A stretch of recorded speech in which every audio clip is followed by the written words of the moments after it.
This is the Sarpa. This is one of my absolute favorite melee weapons right now, simply because it is pretty much like a gun.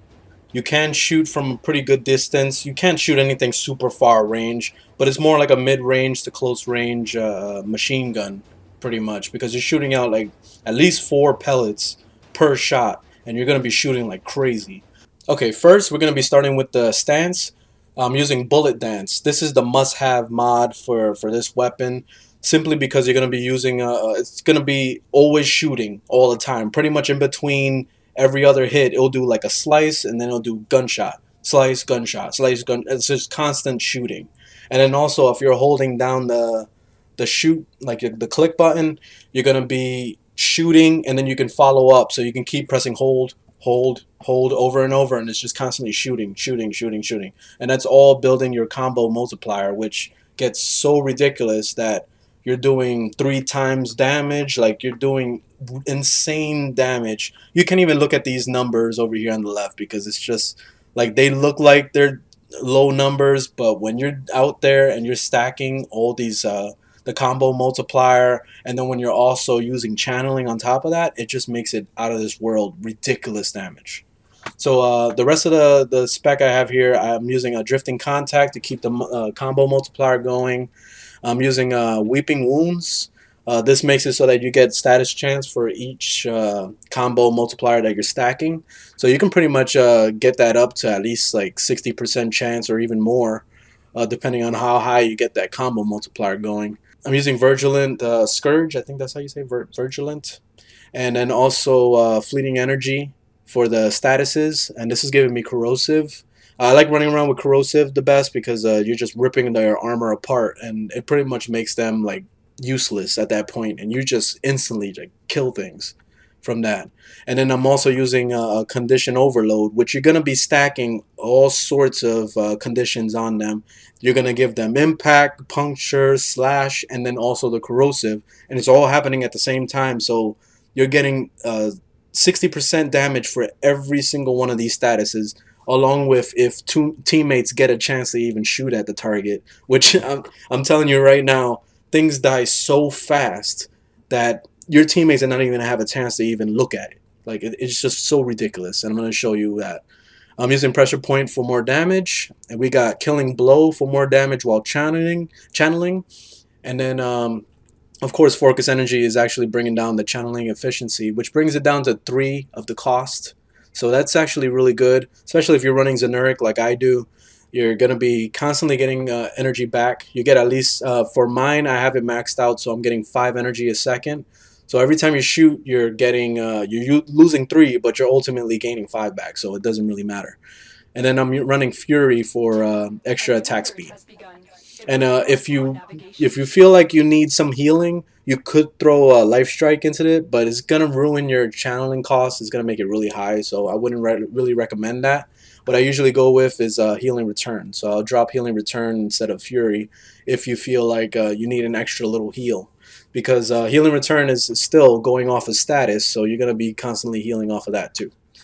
So yeah, that's the build there. Let me show you exactly what it's like. So let's jump into a mission. Alright, so I just got into excavation on Pluto. Usually I like this mission simply because there'll be a ton of monsters showing up. So this will be the best way to actually show off the Sarpa. But gonna be telling you a little bit about it. So let me use my 2. So this pretty much increases my speed. So it'll make the speed kind of ridiculous on this. But you see, I'm only using hold. So this is hold.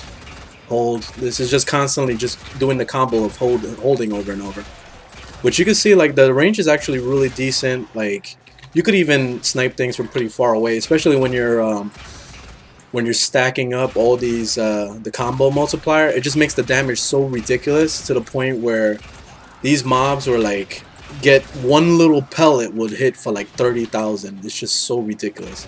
I'm not even channeling right now, and you see how crazy the damage is, and it's so fast. But let's get to the objective. You see, I just walk through the mission like this, and the best part about it is that you don't have to reload or nothing. You don't have to worry about any of that crap.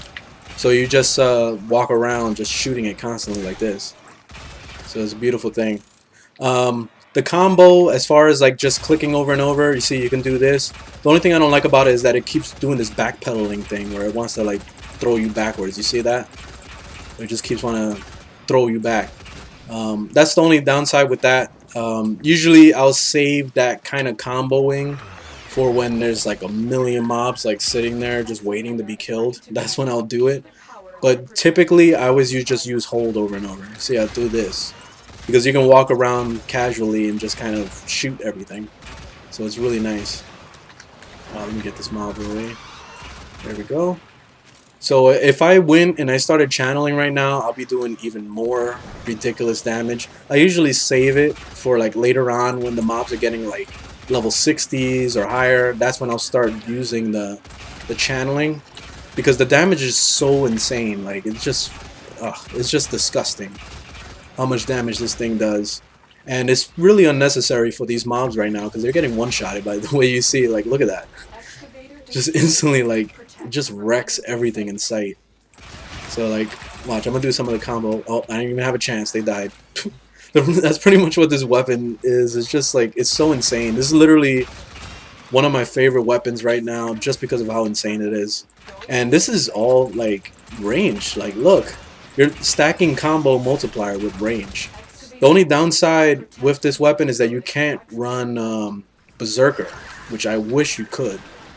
I mean, it would make it absolutely stupid if we were able to do that. But for what I've seen, it only procs off the melee, so the only way you can get it is by doing the slide or something. You see, like you do this, or if you run that other mod, that other stance mod that's more melee attacks. But I wouldn't recommend that because this is a really shitty mod. I don't like it. I'd rather do the fast shooting like this. That way you don't have to really worry about the combo that much. I don't try to do any combos. I just click over and over like a maniac, and that's usually like the fastest way to get this going, especially since how fast it is with Valkyr and running the 2. It's like insane. Like look, see, I'm up to 3 times multiplier now, so now it's just like becoming even more ridiculous. Now watch when I channel. I'm gonna channel right now. Look at that. Like it's just, the damage is so stupid. You can't even you can't zoom. That's another little downside for it. I mean, the best part about not being able to zoom is when you're gliding like this. You don't have to worry about the zoom affecting you when you glide. But this, look at that. Each little pellet is doing 2,000 damage at least, and then that's all slash too. Like the primary damage on this is slash damage, so you're gonna be wrecking their health. So even if you stop shooting at them, it's gonna kill them eventually just from taking the slash damage. Why are you not taking damage? What's going on here? Alright, here we go. Watch this guy get one-shotted. Boom! Get out of here! Holy shit, just turn him to dust. It's so insane. But yeah, that's pretty much the Sarpa right there. I mean, I can go all day with this. Pretty much this thing, like, I've taken it into sorties, I've taken it into, like, the high-level Akuva missions, and it just wrecks everything. Like, it doesn't even matter what level it is, it wrecks it. It kind of reminds me of Mesa, which Mesa can pretty much kill anything at any level. I mean, I haven't gone to level 200s, but I'm pretty sure that it could kill 200s very fast too. But this weapon definitely compares to Mesa's 4, which is already ridiculous. But yeah, this is pretty much the Sarpa. Definitely one of my favorite weapons. I hope you guys enjoyed the video. Leave a thumbs up if you liked it. Thumbs down if you didn't. And I'll see you in the next one. Later.